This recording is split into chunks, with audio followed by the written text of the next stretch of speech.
Hello' everyone, কি খবৰ আপোনালোকৰ? আশা কৰোঁ ভালে আছে।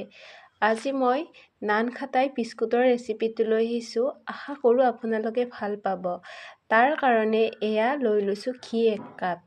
যিহেতু বেকাৰী বস্তু বনাবৰ বাবে জোখমাখটো খুব বেছি ইম্পৰ্টেণ্ট হয়। তাৰ বাবে এনেকুৱা ধৰণৰ কাপ কিনিবলৈ পায়, অনলাইনতো পাব, অফলাইনতো পাব। এনেকুৱা ধৰণৰ কাপ ব্যৱহাৰ কৰিব, তেতিয়া আমাৰ জোখমাখটো খুব ধুনীয়াকৈ ওলাই পৰে। নানখাটাই বিস্কুটটো সাধাৰণতে ঘিৰে বনায় আৰু ঘিৰে বনালে খাবলৈ খুব বেছি ভাল লাগে। আপোনালোকেও ঘি ব্যৱহাৰ কৰিব। যদি কোনোবাই ঘি নাখায় তেতিয়াহ'লে বাটাৰ ব্যৱহাৰ কৰিব পাৰে, কিন্তু বাটাৰতকৈ ঘিৰে বনালে খাবলৈ বহুত বেছি ভাল লাগে। এয়া দেখিছে নহয়, ঘি 1 কাপ দিলোঁ আৰু ইয়াৰ পিছত চেনি 1 কাপ দিম। চেনিখিনি মিক্সাৰ গ্ৰাইণ্ডাৰত গ্ৰাইণ্ড কৰি লৈছোঁ আৰু এয়া চেনি ঘি জোখা বাতিটোৰে 1 কাপ দি দিছোঁ। আৰু জোখমাখটো খুব বেছি ইম্পৰ্টেণ্ট হয় আৰু এই বাতিটোৰে সমান কৰিহে ল'ব, তাতকৈ অকণমানো বেছি কৰিব নালাগে। চেনি 1 কাপ দিয়াৰ পিছত ঘি আৰু চেনি একেলগে দুয়োটা মিক্স কৰিব লাগিব।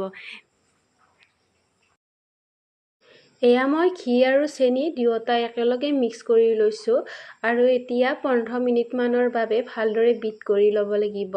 যেতিয়ালৈকে স্মুথ আৰু ক্ৰিমি নহয় তেতিয়ালৈকে ভালদৰে বিট কৰি ল'ব লাগিব। আপোনালোকে চাই যাওকচোন মই চেনি আৰু ঘিখিনি কেনেদৰে বিট কৰিছোঁ।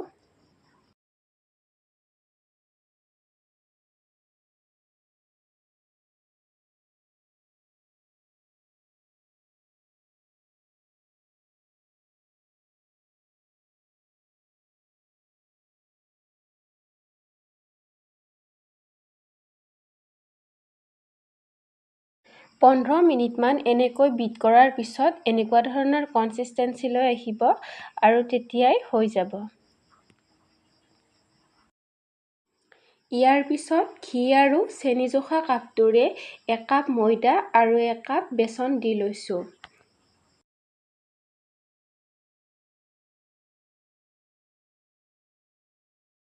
এয়া ময়দা দি ল'লোঁ আৰু ইয়াৰ পিছত সেই একেটা কাপৰ জোখাৰে বেচন 1 কাপ দি দিছোঁ।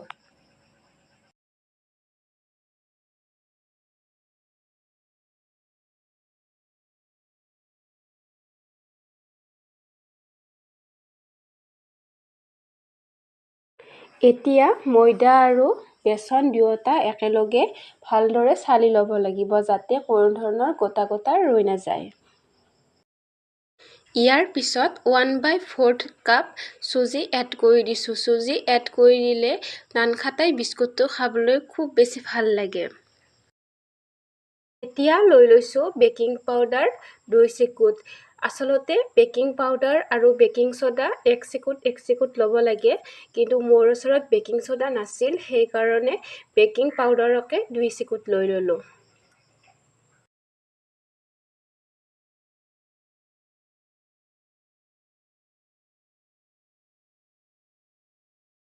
আৰু এতিয়া গোটেই শুকান সামগ্ৰীখিনি ভালদৰে মিক্স কৰি লৈছোঁ।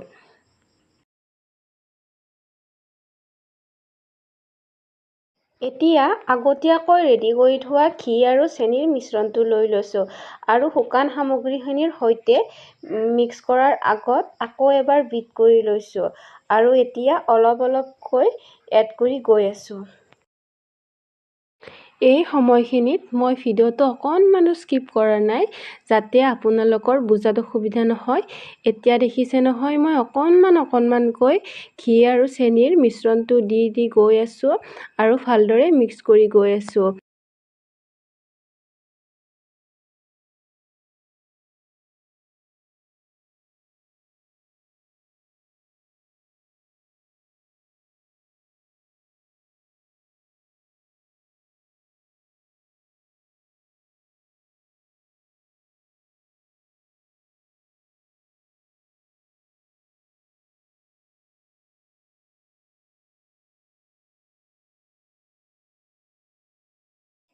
আৰু এনেকুৱাকৈ আলসুৱা হাতেৰে এটা ডো প্ৰস্তুত কৰি ল'ব লাগিব।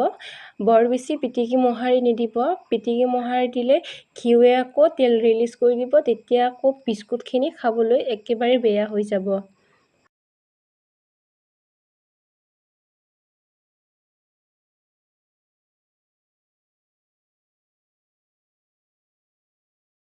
ইয়াৰ পিছত 1/2 টিস্পুন ইলাচি পাউডাৰ দি দিছোঁ। এইখিনি আচলতে আগতেই দিব লাগিছিল, কিন্তু মই পাহৰি থাকিলোঁ, সেইকাৰণে এতিয়া যোগ কৰি দিছোঁ।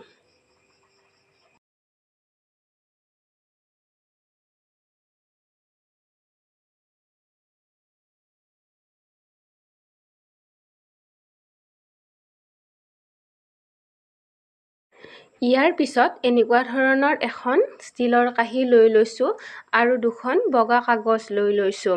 বাটাৰ পেপাৰৰ সলনি এনেকুৱা ধৰণৰ কাগজত ঘি মোহাৰি দিলে বাটাৰ পেপাৰৰ কাম কৰি দিব।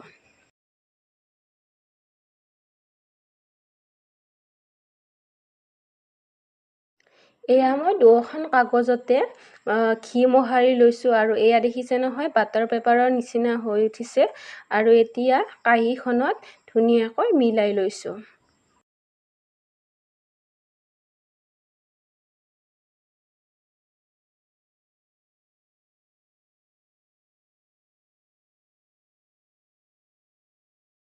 বিস্কুটৰ জোখটো একে সমান হ'বৰ বাবে মই এখন এনেকুৱা চামুচ লৈ লৈছোঁ আৰু মিশ্ৰণটো দি লৈছোঁ। এনেকুৱা কৰিলে গোটেইকেইখন বিস্কুটৰে জোখ সমান হৈ যাব।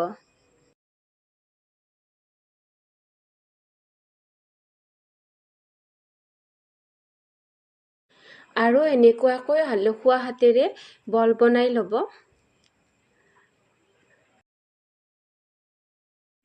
মই আকৌ এটা দেখুৱাই দিছোঁ। এনেকুৱা ধৰণৰ এখন চামুচ লৈ ল'ব, মিশ্ৰণখিনি দি দিব আৰু আলসুৱা হাতেৰে এটা এটা বল বনাই ল'ব আৰু ৰেডি হৈ যাব।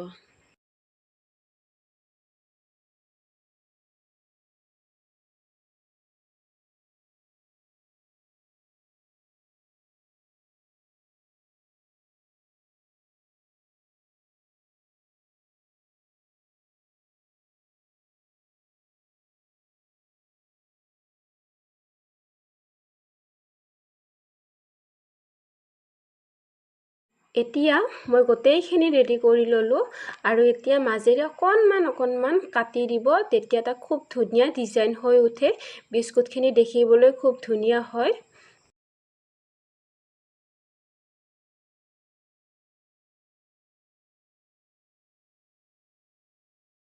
এয়া মোৰ বিস্কুটখিনি ডিজাইন কৰা হৈ গ'ল আৰু এতিয়া বেক কৰিবৰ কাৰণে কেৰাহী এখনৰ তলত নিমখ অকণমান দিছোঁ আৰু ওপৰত এখন ষ্টেণ্ড পাতি দিছোঁ আৰু এতিয়া 10 মিনিটৰ বাবে প্ৰিহিট কৰি লৈছিলোঁ আৰু এতিয়া বিস্কুটখিনি 15 মিনিটৰ বাবে ঢাকন মাৰি থৈ দিম আৰু 15 মিনিট পিছত মোৰ বিস্কুটখিনি ৰেডি হৈ যাব।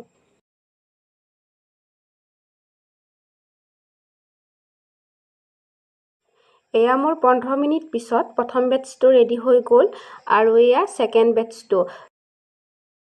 গেছৰ ফ্লেমটো সদায় মিডিয়ামত ৰাখিব। দেখিছেই নহয়, মোৰ ফাৰ্ষ্ট বেটছটোৰ তুলনাত ছেকেণ্ড বেটছটো বেছি ধুনীয়া হৈছে। গেছৰ ফ্লেমটো মিডিয়ামত ৰাখিলে খুব ধুনীয়া হয়, অকণমানো ৰঙা পৰি নাহে আৰু ধুনীয়া বগা হৈ উঠে।